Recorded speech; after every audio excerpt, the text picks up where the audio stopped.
If you can't care for my sister, we're getting a divorce. It's been 2 months since my sister-in-law, Mary, returned from overseas and started staying at our house. I was being exploited by her day after day, and the stress was building up.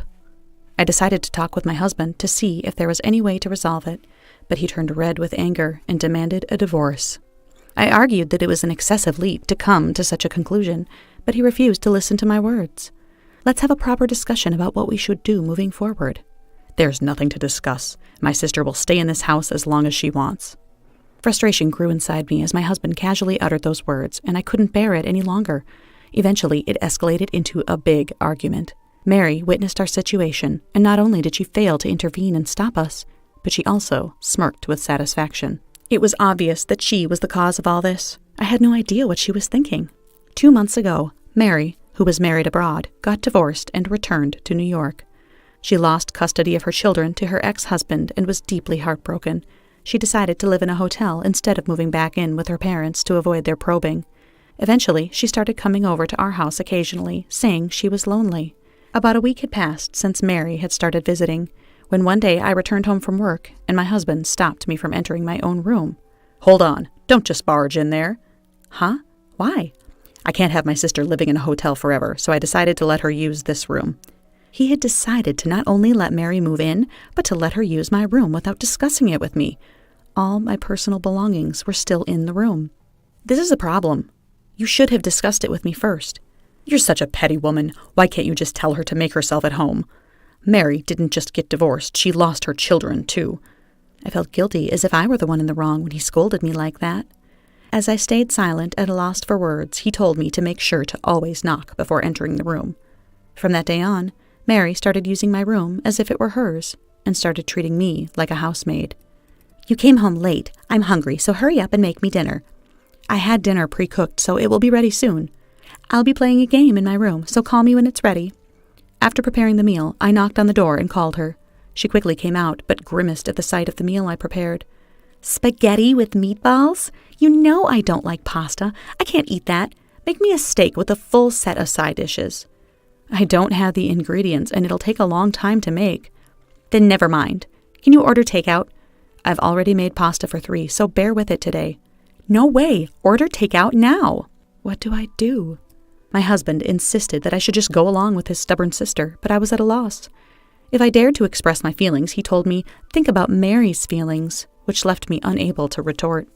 Mary, knowing her brother was on her side, started waking me up in the middle of the night. "I want ice cream. Go buy it now." "Huh? What time is it?" 2 a.m. The convenience store at the gas station should be open, right? Come on, get up."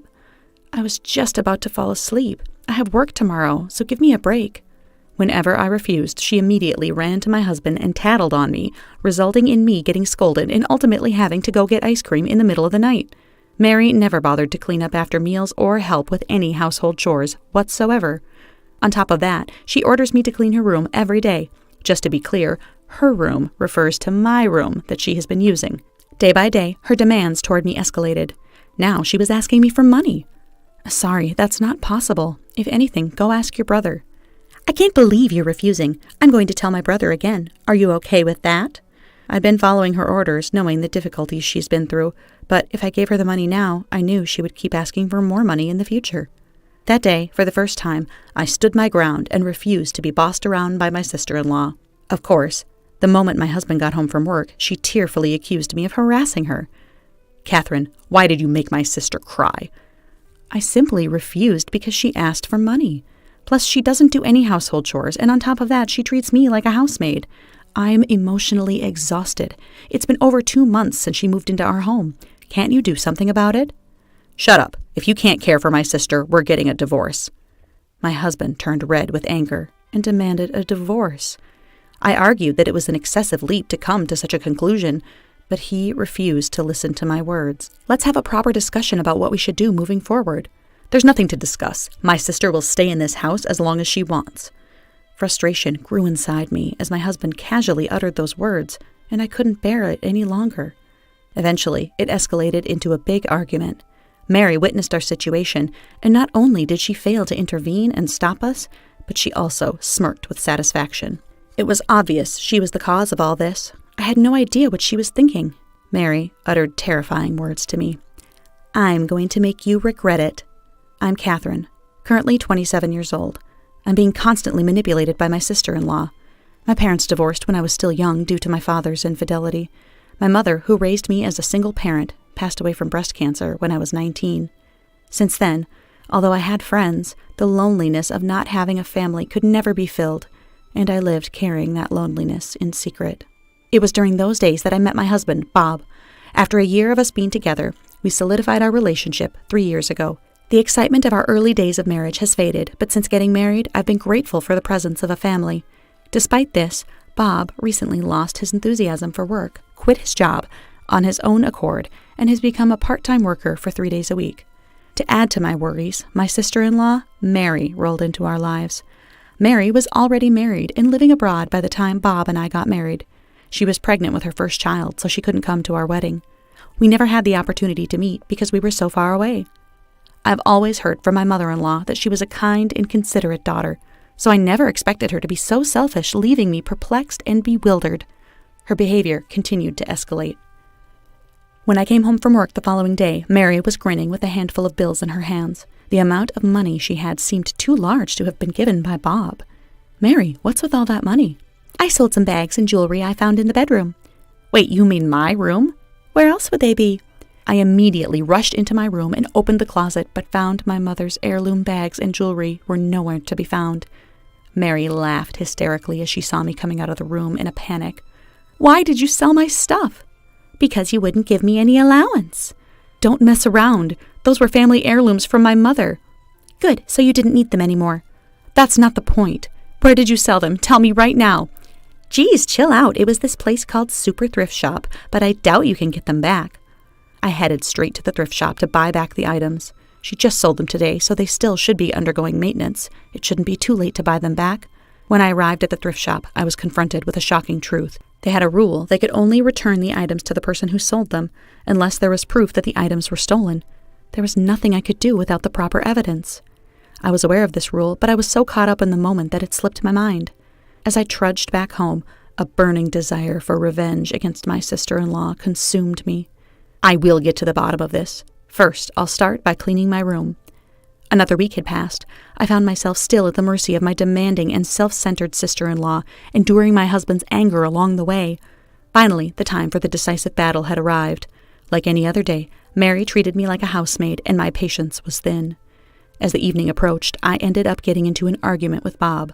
"Like I've said before, I can't go on like this if you don't treat my sister better." "Are you threatening me with divorce again?" "If you don't change your attitude toward Mary, I might have to." Lately, it seemed like Bob believed as if he brought up divorce, I would stay silent and obey. As usual, he looked down on me with arrogance, and Mary stood next to him, laughing. That was when the doorbell rang. I opened the door to find my mother-in-law standing there. "Long time no see, Catherine. Can I come in?" "I'm happy you came. Please come in." "Mom, why are you here?" Upon seeing his mother, I noticed my husband's expression seemed to darken. My sister-in-law, instead of expressing joy at the long-awaited reunion, didn't even show a smile on her face. Why was she behaving like this when her own mother was here to visit? "Oh my, I didn't know you had a friend over." My mother-in-law, upon seeing Mary, said such a thing. "What are you talking about? She's your daughter, isn't she?" "Oh, stop joking. Mary just had her second child. She actually recently sent me some photos." My mother-in-law took out her cell phone and showed me a photo of the real Mary, who was still happily married overseas. The person in the photo was completely different from the woman standing in front of us, claiming to be Mary. As the woman tried to leave the living room in a flustered manner, my mother-in-law sternly stopped her. "So, who are you?" "Well, I am a friend." "Yeah, she's my friend." The lie was apparent from their panicky expressions. That's when I revealed her true identity. "So you aren't Mary after all. I've always thought it was odd. You must be Bob's mistress." "What are you talking about? Don't spout nonsense." I couldn't let him deceive us at this point. I immediately showed my mother-in-law a video saved on my laptop of the two of them getting cozy in my living room. Bob attempted to snatch the laptop away from his mother to prevent her from seeing it, but I intervened to stop him. "What is this? You better have a good explanation." "What should I say?" Taking over for my stumbling husband, I revealed the whole truth to my mother-in-law. "Bob has been letting this woman, whom he claims to be Mary, stay at our house for over 2 months, out of pity for her having gone through a divorce and losing custody of her child. On top of that, this woman sold my mother's heirlooms at a thrift shop without my consent. The footage went out, capturing this woman appearing cheerfully and excited, mentioning that she made money from selling my mother's heirlooms. She even suggested to my husband that they go out and have fun with the money. How could she do such a terrible thing? So, what's happened to the heirlooms? They can only return it to the person who sold it, so it's currently being kept at the thrift shop. After informing my mother-in-law, I turned to the woman who seemed quite uncomfortable. You are Megan Foster, aren't you?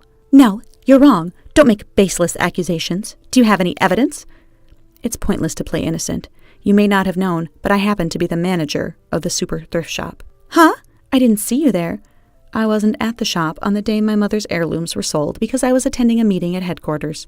Being the manager of the shop, I was able to verify the ID of the person who sold the items. That's how I realized the woman was not my sister-in-law. But I had no definite proof, and I was afraid she might come up with excuses, so I decided to come up with a plan. My mother-in-law had been wanting to go watch a performance by her favorite artist, so I decided to buy tickets for her. The plan was to ask her to come pick up the tickets, invite her to stay the night at our house so she wouldn't have to travel back.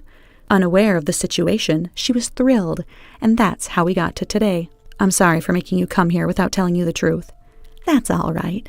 I understand it's not easy for you to talk about this. By the way, how did you manage to capture the footage? I didn't want my belongings being sold without my permission again, so I installed some light bulb-shaped hidden cameras in my room while cleaning. I had a vague suspicion that she might be an affair partner, but I never expected something like this. Sure enough, the footage showed the two of them getting intimate when I wasn't around. It was quite a shock when I first saw the footage, but Bob and I had been arguing whenever we spoke to each other, so I had been thinking it might be time to call it quits. But still, it's tough to witness your husband having an affair. Catherine, Mom, I was just being manipulated by this woman. How pathetic of you to say that, lying about her being your sister and letting her stay at our house. What were you thinking? Don't blame this on me. I only pretended to be your sister because if we were caught having an affair, I would be kicked out of the house with nowhere to go. You keep your mouth shut. Besides, you were the one who said it would be convenient for me to use your wife as a housemaid. You even said that if you end up getting a divorce as the result of marital issues, you wouldn't be charged with alimony. I was taken aback and filled with rage upon learning that Bob had said all of this. Now that your relationship has fallen apart, it's impossible to mend things as a couple. Why don't you guys get a divorce? Then you and I can live happily ever after, right, Bob? Sure. You've always wanted a divorce from me, so let's part ways. I've already prepared this, so file it when you're done filling it out. As I handed Bob the divorce papers with my name already filled in, he started to panic. Don't rush things. I have no intention of leaving you. Please, just let this one thing slide. The sight of Bob begging on his knees before me was truly pitiful. His mistress turned to him, teary-eyed. You won't abandon me, will you? You know I have nowhere else to go if I get kicked out of here. Shut up. Don't come near me. Bob forcefully brushed off the woman clinging to him. Yet the sight of the woman pleading not to break up was so tragic, it made me feel uncomfortable. In place of my husband, who didn't even spare a glance for her, I conveyed something important. You don't have to worry about where to go. Huh? Where? The police. I reported you earlier for stealing and selling my belongings. They should be arriving here any minute. I'll go back to the thrift shop right away and get your things back, so please tell them it was a mistake. As the sound of the police sirens grew closer, the woman, realizing the situation, apologized to me for the first time. I'm really sorry. I've learned my lesson. I won't do it again. If apologizing was all it took, then we wouldn't need the police, would we? I presented the woman to the police as the one who stole and sold my belongings. She was soon taken away. Bob, who had been staring blankly at the scene, began to beg on his knees again once the police had left. Don't leave me. Your salary is higher than mine. If you abandoned me, I wouldn't be able to survive. You understand that, right? You don't have to live a lavish lifestyle. And besides, you should work more than just 3 days a week. Either way, you're going to have to work more to pay me alimony. I'll pay the alimony, but can't we find a way to avoid a divorce? No chance. My mind is made up. Sign the divorce papers, now. Under my scolding, with the urging of my mother-in-law, Bob reluctantly signed the divorce papers. Hey, about the alimony. Can you deduct it from our division of assets? There are no assets that we have built together. But you have a decent amount of savings. My savings are from before we got married, so they're not for us to split. In fact, since we got married, I've been covering most of our living expenses, so it's in the red for me. Upon hearing my words, my husband turned pale, but ignoring that, my mother-in-law and I kicked him out of the house. After getting rid of the villain, we couldn't shake off a somewhat melancholic feeling. That evening, the two of us sat together, sharing drinks and having a heartfelt conversation.